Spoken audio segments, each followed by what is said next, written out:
everybody. Welcome to ICC's Game of the Week, with your host as always, Joel Benjamin.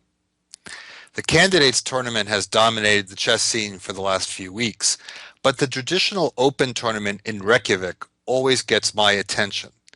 The tournament attracts a number of top grandmasters, but because it is relatively easy and inexpensive to travel to, lots of American players go there too. This week, we will feature a battle between the strong veteran grandmaster Sergei Movsesian and the American prodigy Awonder Liang. Liang is the youngest ever international master from the US. He's just about to turn 13 and obviously has a bright future. In the present, opponents will often try to steer the game into strategical channels to take advantage of his lack of experience. That's what Movsesian did. But as we so often see, tactics eventually entered the picture, creating a scramble at the end. Okay, here we go. Movsesian playing white, and he opts for c4, the English.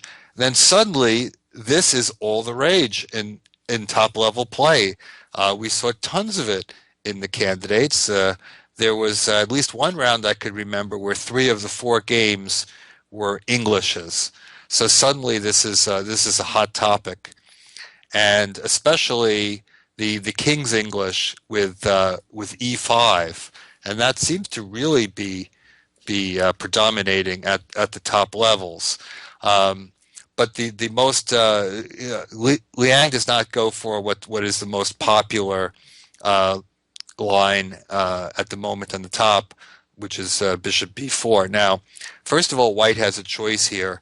Knight f3 or g3. At the grandmaster level, knight f3 is very popular because it basically forces the other knight to come to c6. And after that, a lot of these variations with bishop b4 are perhaps slightly less attractive because when the knight pops into d5, if black should trade there, then his knight on c6 becomes attacked.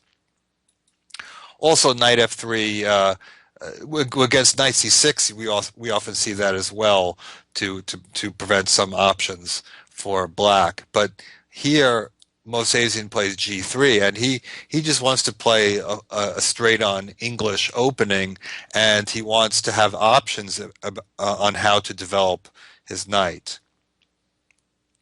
Okay, so now we see knight c6. As I said, bishop b4.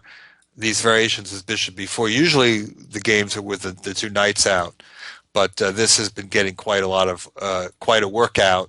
And the other main line at the top levels is to play d5, and we saw that at least one game towards the end in the candidates. I think it was Ronyan against Karyakin. So those are the most popular ways to play. Now, Awonder goes for knight c6. And then a fianchetto.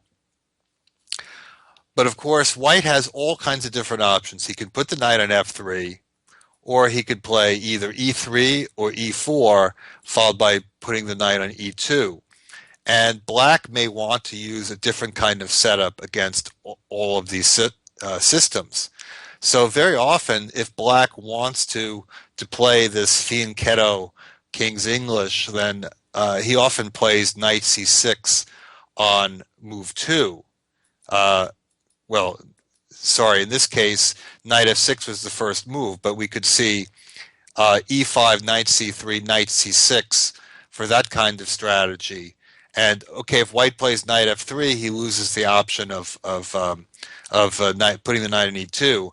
But if he plays g3, g6, then black has extra options. He can put his knight on e7, or he can play f5 and put his knight on f6. It's much like a closed Sicilian. Black is kind of playing the reverse side.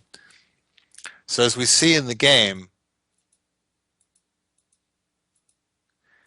black gets this setup where he's committed to putting the knight on c6 and the pawn on e5.